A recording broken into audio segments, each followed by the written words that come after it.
আসসালামু আলাইকুম এভরিওয়ান। ছায়ার বিচারক গল্পের 10 নম্বর পাঠ। তো চলো বেশি কথা না কইয়া গল্প শুরু করা যাক। তানিয়া বলল, আমি তোমাকে রিমির ফোনে তার বিএফ এর সাথে দেখেছিলাম। তখন দেখে তোমার উপর ফিদা হয়ে গিয়েছি, কিন্তু তোমাকে কখনো সামনে দেখিনি আর লজ্জায় রিমিকে কিছু বলিনি। আর তুমি হয়তো ভুলে গিয়েছো, তুমি একদিন তোমার আব্বুর সাথে আমাদের বাসায় গিয়েছিলে। আমি বললাম আমি একটা কাজের জন্য বাইরে গিয়েছিলাম, তাই কলেজে ভর্তি হতে পারিনি। আর যেহেতু আব্বু আর তোমার আব্বু বন্ধু, সেহেতু আব্বুকে নিয়ে আমি তোমাদের বাসায় যাই। কিন্তু এইসব কেন বলছো? তানিয়া বলল, সেই দিন তোমার যাওয়ার পরে আমি খুশি হয়ে আব্বুকে জিজ্ঞেস করতে আব্বু বলে উঠল, আমার বন্ধু ও তার ছেলে।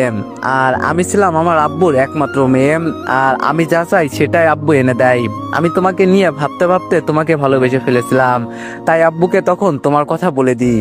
তখন আব্বু আমার কথা ভেবে তোমার আব্বুর সাথে কথা বলে। আমি সামনে ছিলাম, কিন্তু তোমার আব্বু বলে আগে বড় ছেলের বিয়ে দিবে তারপর। আমি বলে দিলাম, আঙ্কেল তাহলে আবিরকে কিছু জানানোর দরকার নেই। তারপর এরপরে তোমাকে কলেজে দেখে অনেক খুশি হয়েছিলাম, ভাবছিলাম তোমার সাথে বন্ধুত্ব করে আগলে রাখবো, কিন্তু মারপিট করাতে একটু রেগে গিয়ে তাই তোমাকে মারছিলাম। তারপর থেকে তুমি আমার পেছনে পড়ছিলে, তাই একটু পরীক্ষা করছিলাম তুমি আমাকে কতটা ভালোবাসো। এটার জন্য তোমাকে অপমান করছি, এটার জন্য সরি বাবু। আর সাথে তোমাকে অচেনা নাম্বার থেকে আমি কল দিতাম, আমি চেয়েছিলাম কাছ থেকে আগলে রাখতে আর দূর থেকেও।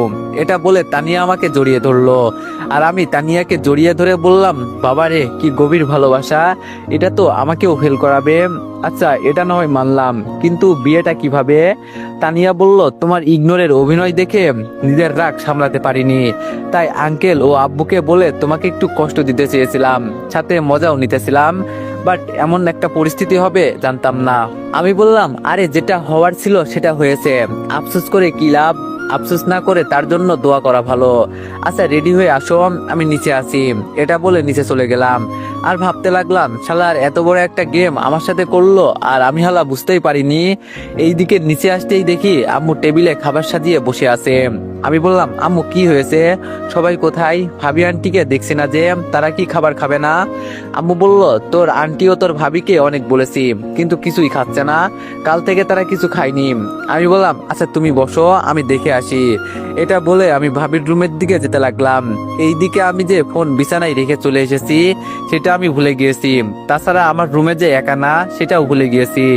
এইদিকে তানিয়া রেডি হয়ে যেই না রুম থেকে বের হতে যাবে, তখন বিছানায় থাকা ফোনটা বেজে উঠলো।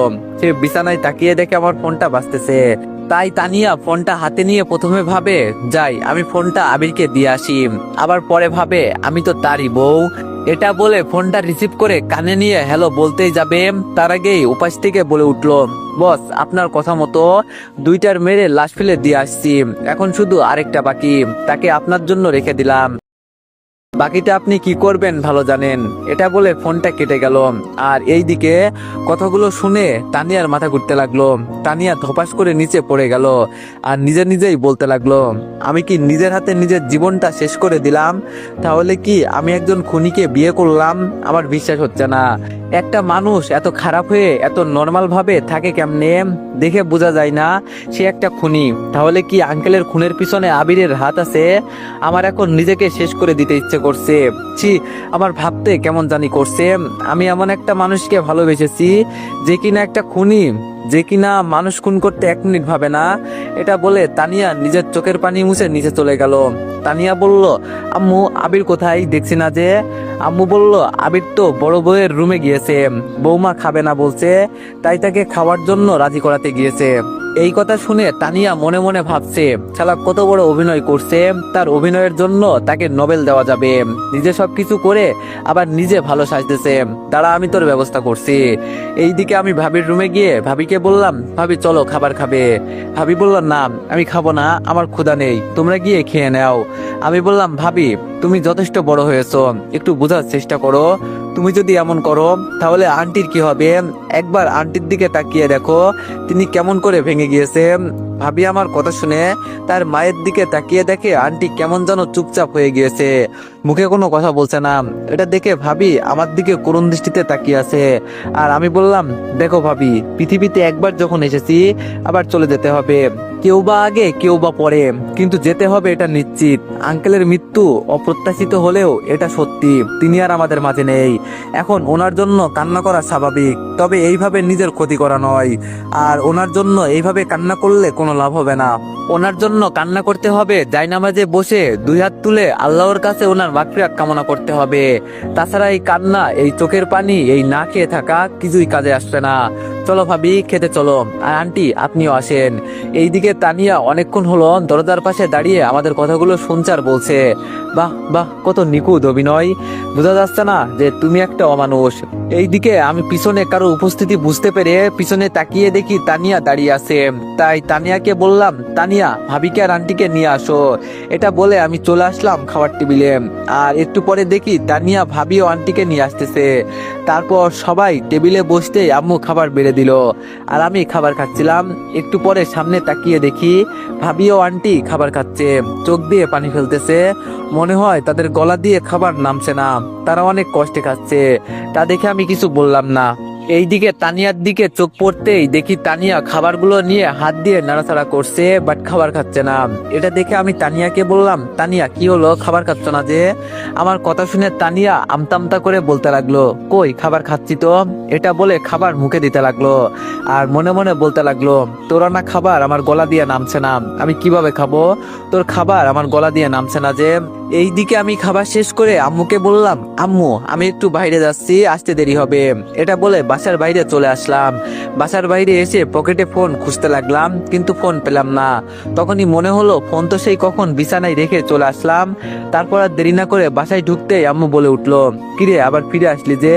তোর না কোথাও যাওয়ার কথা ছিল? আমি বললাম, ফোনটা রুমে আছে, নিতে আসছি। এটা বলে ফোন নেওয়ার জন্য রুমে চলে গেলাম। রুমে এসে ফোন খুঁজতে লাগলাম, কিন্তু ফোন পাচ্ছি না। ফোনটা আবার কোথায় গেল? এটা বলে আবারও ভালো করে খুঁজতে লাগলাম।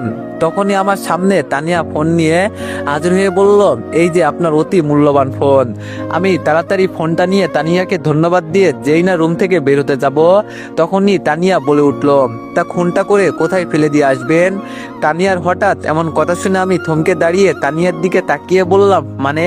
তানিয়া বলল, মানেটা খুব সোজা। দুইজনকে আপনার চেলা মেরে ফেলেছে, আর আপনি আরেকজনকে মারতে যাচ্ছেন। তা কোথায় রেখে আসবেন শুনি? তানিয়ার এমন কথা শুনে আমার একটু চিন্তা হতে লাগলো। তানিয়া কি আমার সাথে ফাজলামো করছে, নাকি সে কিছুটা জেনে গিয়েছে? তা না হলে এটা কেমনে জানলো? তানিয়া বলল, কি হলো, কি ভাবছেন? ধরা পড়ে গিয়েছেন, তাই এখন আমাকে মেরে ফেলবেন, তাই তো? আমি এই কথা শুনে তানিয়ার কাছে গিয়ে তানিয়ার গালে হাত দেওয়ার সময় বলতে লাগলাম, তানিয়া, তুমি ওইসব কি বলছো আবোল তাবোল? আমি কেন তোমাকে মারবো? আর খুন বা করলাম কখন? তানিয়া আমার হাত এক ঝাটকায় ছড়িয়ে দিয়ে বলতে লাগলো, তোর মতো খুনি আমাকে ধরবি না। আমার লজ্জা করছে যে আমি একজন খুনির বউ। আর অভিনয়টা খুব ভালো করতে পারিস, কখনো ভাবতে পারিনি তুই এত বড় খারাপ একটা মানুষ। আমি বললাম, তানিয়া, এইবার কিন্তু বেশি করে ফেলছো, ফাজলামোর একটা লিমিট আছে। তানিয়া বলল, কিসের ফাজলামো? আমি যা বলছি সত্যি, এখন আর লুকিয়ে কোনো লাভ নেই। আমি সব জানি তুই একটা খুনি। আমি বুঝতে পারছি আঙ্কেল তোর খারাপ কাজগুলো জানতে পেরে গিয়েছে, তাই তুই আঙ্কেলকে মেরে ফেলেছিস। তুই একটা খুনি। এখন আমি বুঝতে পারছি কেউ মনে হয় কল করেছে, আর তানিয়া সব না হলে কিছুটা জানতে পেরে গিয়েছে, এটার জন্য এমন করছে। আমি বললাম, দেখো তানিয়া, তুমি যেমনটা ভাবতেছো তেমনটা না। আমি আঙ্কেলকে মারিনি, আর আমি খুনিও না। তানিয়া বলল, তোর মিথ্যা অনেক শুনেছি, আর শুনবো না। তোর ভালো মানুষের চেহারার পিছনে লুকিয়ে থাকা খারাপ মানুষটাকে আমি চিনে ফেলেছি। আমি বললাম, দেখো তানিয়া, তুমি আমাকে ভালোবাসো, আর আমিও তোমাকে অনেক ভালোবাসি। প্লিজ বিশ্বাস করো, আমি খারাপ কিছু করিনি। তানিয়া বলল, বিশ্বাস আর তোকে? আমি তোকে ভালো আগে বাসতাম, এখন না। এখন শুধু ঘৃণা করি, জাস্ট ঘৃণা করি। আমি তানিয়ার এমন কথা শুনে হালকা কষ্ট পেলাম এবং বুকের উপর পাথর রেখে বললাম, তানিয়া, তুমি আমার কথাটা একবার শোনো। তানিয়া বলল, তোর কথা তো দূরে থাক, আমি তোর চেহারাটাও দেখতে চাই না, দূর হয়ে যা আমার সামনে থেকে। আমি বললাম, প্লিজ একটিবার কথাটা শোনো, তাহলে তোমার সব ভুল ভেঙে যাবে। তানিয়া বলল, যা জানার আমি জেনে গিয়েছি, তোর মিথ্যা বানোয়াট কথা আর শুনতে চাই না, দূর হয়ে যা। তানিয়া আগে অনেক অপমান করেছে, তখনও কষ্ট পেয়েছি, এটা ভেবে যে সে আমাকে একদিন ভালোবাসবে। সে আমাকে ভালোবেসেছে, বাট বিশ্বাস করতে পারিনি। সে যদি আমাকে সুন্দরভাবে জিজ্ঞেস করতো বা আমার কথা শুনতে চাইতো তাহলে আমি বুঝিয়ে বলতাম, কিন্তু সে আমাকে অবিশ্বাস করছে। তানিয়ার আজকের কথার চেয়ে আমার উপর তারও আর বিশ্বাস নেই, এটা ভেবে অনেক কষ্ট হচ্ছে। আমি বললাম, আচ্ছা ঠিক আছে তানিয়া, আমি তোমার সাথে আর কথা বলবো না, কিন্তু আমার একটা আফসোস থেকে গেল। তুমি আমাকে ভালোবাসলে বাট বিশ্বাস করতে পারলে না। তুমি আমাকে ভালোবাসলে বাট আমার কথাগুলো শুনতে চাইলে না। আমি তোমাকে আর শোনাবো না। তুমি তোমার মতো থেকো আর আমি আমার মতো থাকবো। আর হ্যাঁ, যদি আমার থেকে মুক্তিও চাও তাহলেও দিব, কারণ তুমি তো আর খুনির বউ হিসাবে থাকতে চাও না। ভাই ভালো থেকো। এটা বলে আমি সেখান থেকে চলে আসলাম। এইদিকে আমার যাওয়ার দিকে তাকিয়ে তানিয়া বলতে লাগলো, এমন ভাবে বলছে যেন সে কিছুই করেনি। তোমার তুলসী পাতা মনে হয়। যা যা, তোর বউ হিসাবে আমিও থাকতে চাই না। আম্মুর রুমে গেলাম। আম্মু বলল, কি রে বাবা, কোথাও যাচ্ছিস নাকি? আমি বললাম, আম্মু আমার যেতে হবে, বাসার সবার খেয়াল রাখবা। আর হ্যাঁ, আব্বুকে বলে দিবা যেন বাসার বাইরে প্রয়োজন ছাড়া বের না হয়, আর ভাইয়াকেও। আম্মু আমার এমন কথা শুনে আমাকে জড়িয়ে ধরে কান্না করে বলতে লাগলো, সাবধানে থাকিস বাবা, তোর কিছু হয়ে গেলে আমি বাঁচবো কিভাবে? আমি বললাম, আম্মু তুমি চিন্তা করিও না, আমার কিছু হবে না, আল্লাহ হাফেজ আম্মু, ভালো থেকো। আম্মু বলল, কখন আসবি বাবা? আমি বললাম, ঠিক নেই, হয়তো আজকে রাতে, আবার কালও হতে পারে, আবার মাসও হতে পারে। এটা বলে আম্মুর পাশ হয়ে সালাম করে বের হয়ে গেলাম বাসা থেকে। নিজের সিনিয়রের কথা অমান্য করে থাকতে চেয়েছিলাম তোমাদের পাশে, কিন্তু থাকতে পারলাম না ভালোবাসার মানুষের জন্য। কি এক অদ্ভুত ভালোবাসা। আজ জানলাম সে আমাকে অনেক ভালোবাসে, অনেক আগে থেকে ভালোবাসে। আবার আজকেই জানলাম সে আমাকে সবার থেকে বেশি ঘৃণা করে। এটাই ভালোবাসা, তাই না? সেকেন্ডে ভালোবাসা, আবার সেকেন্ডে ঘৃণা। কি এক অদ্ভুত ভালোবাসা। সে আমাকে আর দেখতে চায় না, সে আমার ভালোবাসা চায় না। দেখা লাগবে না, ভালোবাসাও লাগবে না, বিশ্বাসও করা লাগবে না। তোমার যা চাই তাই করিও। চলে যাচ্ছি, হয়তো আসতেও পারি, আবার নাও আসতে পারি, কারণ কার মরণ কোথায় কে জানে। তবে আল্লাহর কাছে দোয়া করে গেলাম, আর আসলে তুমি মুক্তি পাবে, আর না আসলেও আরো ভালো। কারণ ভালোবাসতে গেলে শুধু মন আর আবেগ লাগে না, সাথে বিশ্বাসও লাগে। তাছাড়া একজন খুনিকে আবার কে ভালোবাসবে? এই কথা মনে মনে ভেবে চোখের পানি মুছতেই আমার সামনে একটা গাড়ি আসতেই আমি সেটাতে উঠে গেলাম।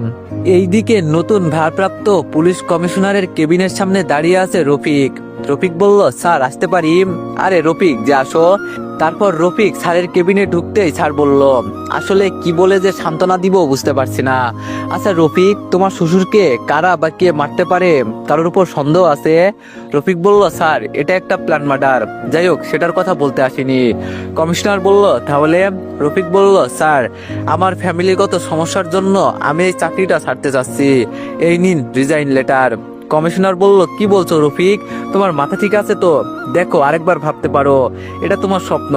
রফিক বলল, স্যার আমার পরিবারের চেয়ে আমার স্বপ্ন বড় না, আর আমি চাই না আমার চাকরির জন্য আমার পরিবারের কাউকে হারাই। কমিশনার বলল, তারপরও একটু দেখো। রফিক বলল, স্যার পুরো সকাল থেকে ভাবছিলাম কেবিনে বসে, আর ভেবে বলছি, এই নিন রিজাইন লেটার আর ব্যাজ বন্দুক। আজ থেকে না পুলিশের সাথে আমার কোনো সম্পর্ক আছে, আর না আমি পুলিশের সাথে সম্পর্ক রাখতে চাই। বাই স্যার, ভালো থাকবেন। এটা বলে রফিক সেখান থেকে চলে আসলো। এইদিকে রক্ত মাখানো শরীর বাঁধা অবস্থায় পানি পানি বলে কাতরাচ্ছে রকি। তখনই সেই আগন্তুক রকির সামনে একটা টেবিল নিয়ে বসে বলল, কিরে খুব পানি পিপাসা পেয়েছে তাই না?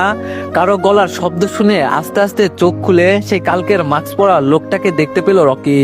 রকি বলল, তুই কে আর কি চাস আমার কাছে? তোর সাথে আমার শত্রুতা কিসের? আগন্তুক বলল, আরে কুল বেবি কুল, আমি অনেক কিছু চাই যেটা তোমার মাধ্যমে আমি জানতে পারি আবার হাসিল করতে পারি। আগন্তুক বলল, তুমি হচ্ছে আমার এখন সোনার ডিম পাড়া হাঁস। রকি বলল, মানে? আগন্তুক বলল, মানেটা খুব সোজা, এখন বলো টাইগারের সামনে প্ল্যান কি? রকি বলল, দেখ আমি টাইগারের জন্য কাজ করি, তার প্ল্যান টিলান আমি জানি না। আগন্তুক বলল, সেটা তো আমিও জানি, তবে একটু বাজিয়ে দেখলাম। জিসান মালটারে নিয়ে আয়। আগন্তুকের কথা শুনে জিসান একটা ছেলেকে মুখে কালো মুখোশ দিয়ে ঢেকে রকির পাশে বসিয়ে বাঁধলো। রকি বলল, কে? আগন্তুক বলল, দেখবি? ওই জিসান দেখা। এটা বলে জিসান কালো কাপড়টা সরাতেই দুইজন দুইজনের দিকে চোখ বড় বড় করে তাকিয়ে বলল। রকি বলল, রিফাত তুই? আরে ছোট স্যার আপনি? রকি বলল, তুই এই শালাদের জালে ধরা পড়লি কি করে? তুই তো আমার ভাইয়ের বডিগার্ড। রিফাত বলল, আপনার খোঁজার জন্য বের হয়েছিলাম, এরা আমার লোকদের মেরে আমাকে নিয়ে আসে। তখনই রাগী চোখে রকি আগন্তুকের দিকে তাকিয়ে বলে, কুত্তার বাচ্চা, তুই আমার ভাইকে কি করছিস বল? আগন্তুক বলল, এত রাগিস না, তা না হলে শরীর খারাপ হবে। তোর ভাইয়ের কিছু হয়নি, আর মনে হয় হবেও না। রিফাত বলল, তোদের একটাকেও ছাড়বে না টাইগার। আগন্তুক বলল, তোদের বিড়াল নামক টাইগারকে নিয়ে চাপা মারতে লজ্জা করে না? যে কিনা ভয়ে দেশে থাকে না, সে কি আবার বাল ছিড়বে? হ্যাঁ। রিফাত বলল, তোকে কে বলেছে সে দেশে থাকে না? সে দেশেই থাকে এবং সাধারণ মানুষের ভিড়ে থাকে। আগন্তুক বলল, তার মানে তুই দেখছিস? রিফাত বলল, না দেখিনি, তবে এটা জানি সে একটা ছদ্মবেশী মাফিয়া। আগন্তুক বলল, জিসান এদের আদর কর ভালো করে, আমি আসতেছি। এটা বলে আগন্তুক চলে গেল। খাবার টেবিলে সবাই বসে দুপুরের খাবার খাচ্ছে। এমন সময় ভাইয়া বলে উঠল, আম্মু আবির কোথায়? তাকে দেখছি না যে। আব্বু বলল, তানিয়া মা যাও আবিরকে ডেকে আনো। তানিয়া এই কথা শুনে কিছু বলতে যাবে, তার আগেই আম্মু বলে উঠল, আবির তো বাসায় নেই। আব্বু বলল, কেন, কোথায়? এই অবেলায় কোথায় গিয়েছে? আম্মু বলল, কাজে গিয়েছে, তার নাকি জরুরি একটা কাজ পড়েছে তাই চলে গিয়েছে। এই কথা শুনে তানিয়া মনে মনে বলতে লাগলো, এক কাজ? কি কাজ সেটা আমার ভালো করেই জানা আছে, দেখো কোথায় গিয়ে কার মার বুক খালি করছে। আব্বু বলল, তা আসবে কখন? আম্মু বলল, জানি না, সে বলেছে ঠিক নেই, আর আমাদের সবাইকে সাবধানে থাকতে বলেছে। ভাইয়া বলল, কখন আসবে ঠিক নেই মানে কি আম্মু? দেশের পরিস্থিতি ভালো না, আর তাকে তুমি বাইরে যেতে দিলে কেন? আম্মু বলল, তার কাজ আছে তাই।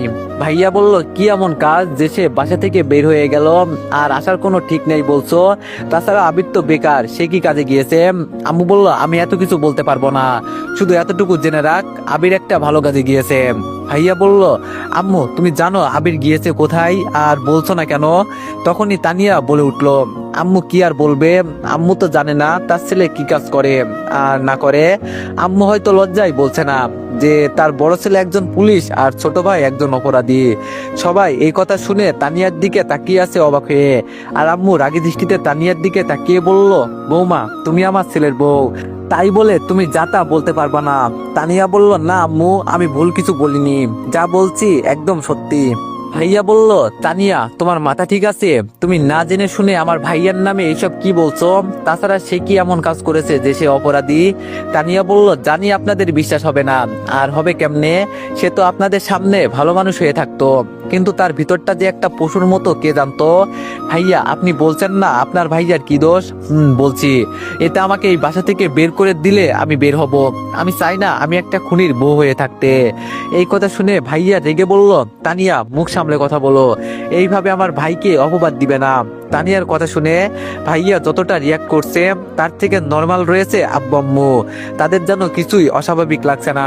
তানিয়া বলল, ভাইয়া আপনার খারাপ লাগতে পারে, তাই তো আগে বললাম আবিরের কথা বিশ্বাস হবে না। তখন আম্মু বলে উঠলো, তা বৌমা তুমি সব বুঝে শুনে বলছো তো? তানিয়া বলল, আম্মু আমি সব বুঝে শুনেই বলছি, আমি নিজের কানে শুনেছি। আব্বু বলল, কি শুনেছো? তানিয়া বলল, আবির যখন রুমে তার ফোন রেখে যায় তখন আমি রেডি হয়ে নিচে আসবো, তারপর সব বলে দিল। জানি ভাইয়া এখনো বিশ্বাস হবে না, তবে বিশ্বাস করো আমি একটা কথাও বানিয়ে বলিনি, আর আবির মনে হয় ওখানে গিয়েছে। তানিয়ার মুখে এমন কথা শুনে ভাইয়া যেন বিশ্বাস হচ্ছে না যে তার ছোট ভাই এমন কাজ করতে পারে। আম্মু বলল, তার রফিক বাবা তোর কি মনে হয় আবির এমন কাজ করবে? আম্মু স্বাভাবিকভাবে কথাটা বলল। ভাইয়া বলল, আম্মু তুমি এমন কথা বলছো, তাও কালকে আসা মেয়ের কথা ধরে, আমার পুরো বিশ্বাস আবির এমন কিছু করতে পারে না। আব্বু বলল, কিন্তু আমরা জানি আবির এমনটা করেছে। আব্বুর এমন কথা শুনে ভাইয়া ভাবি আন্টি সবাই তো অবাক, একটা বাইরের মেয়ের কথা ধরে নিজের ছেলেকে এমনটা ভাবছে। ভাইয়া বলল, আব্বু তুমি এমনটা ভাবছো? আব্বু বলল, ভাবছি, কারণ আমার ছেলে কেমন তা তোর থেকে আমি ভালো করে জানি। তখন আম্মু তানিয়ার উদ্দেশ্য করে বলতে লাগলো, তা তানিয়া মা যা বলবা বুঝে শুনে চিন্তা করে বলবা, তোমার একটা কথাতে তোমার পুরো ভবিষ্যতে জড়িয়ে আছে। তানিয়া বলল, কি কথা আমি বলবো? আম্মু বলল, আমি জানি তুমি যতটুকু জানো তা সত্যি, কিন্তু তুমি পুরোটা জানো না। এখন বলো পুরো কথা কি তুমি আবিরের থেকে জানতে চেয়েছো?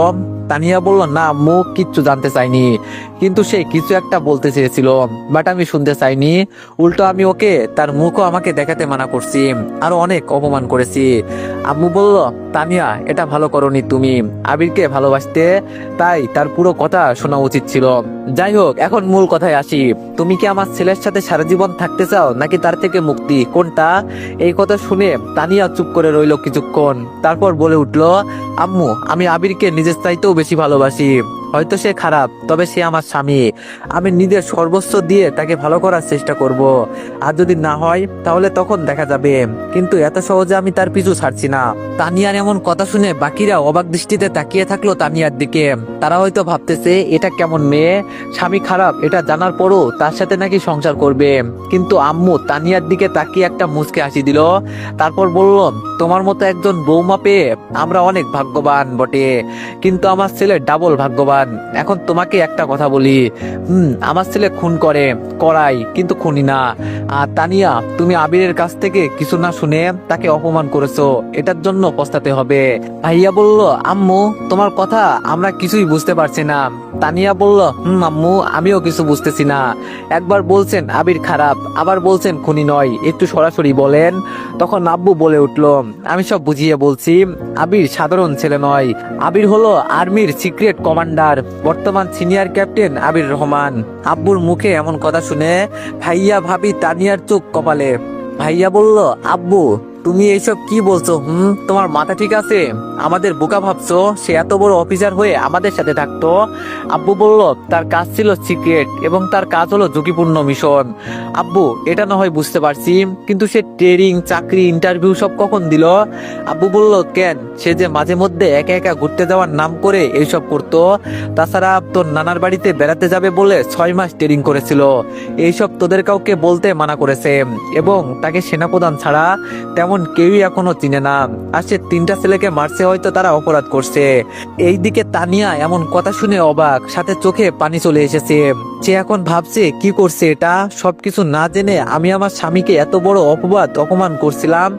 এইদিকে ভাইয়া বলল, আমার ছোট ভাই এত বড় চাকরি করে, অথচ আমি জানি না। আজ বাড়িতে আসুক, দেখাবো মজা। আম্মু বলল, মনে হয় না আরেক সপ্তাহ আসবে, কারণ তোর ভাই একটা মিশনে গিয়েছে, হয়তো আর নাও আসতে পারে। এটা বলে আম্মুর চোখ দিয়ে পানি বের হয়ে গেল।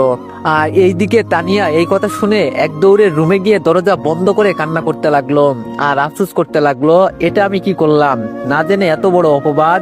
আবির কি আমাকে ক্ষমা করবে? না, সে আমাকে ক্ষমা করবে না। না করলেও আমি তাকে মানিয়ে নিব। এইদিকে নিজাম চৌধুরী বলল, শালা রিফাতের বাচ্চা রিফাত, দুধকলা দিয়ে কালসাপ পুষেছিলাম এতদিন, সামান্য একটা কাজ দিলাম, ওইটা না করে এখন ফোনই ধরছে না। এইসব ডাইনিং রুমে বসে বসে ভাবতেছে। এমন সময় বাড়ির দারোয়ান দৌড়ে এসে হাঁপাতে লাগলো। নিজাম চৌধুরী বলল, কিরে এমন কুকুরের মতো হাঁপাচ্ছিস কেন? যা বলার তাড়াতাড়ি বলে যা। দারোয়ান বলল, স্যার আমগো গেটের সামনে একটা বড় ট্রাকে করে কারা যেন আমগো লোকদের মেরে ফালাইয়া চলে গেছে। দারোয়ানের কথা শুনে নিজাম চৌধুরী আশ্চর্য হয়ে বলল, কি আবল তাবল বলছিস? দারোয়ান বলল, স্যার আমি ঠিকই বলছি, বিশ্বাস না হইলে আপনি গিয়া দেখেন। তো এভরিওয়ান, সবাই নেক্সট পার্টের জন্য একটু বেশি বেশি লাইক আর কমেন্ট করে দিও। ধন্যবাদ।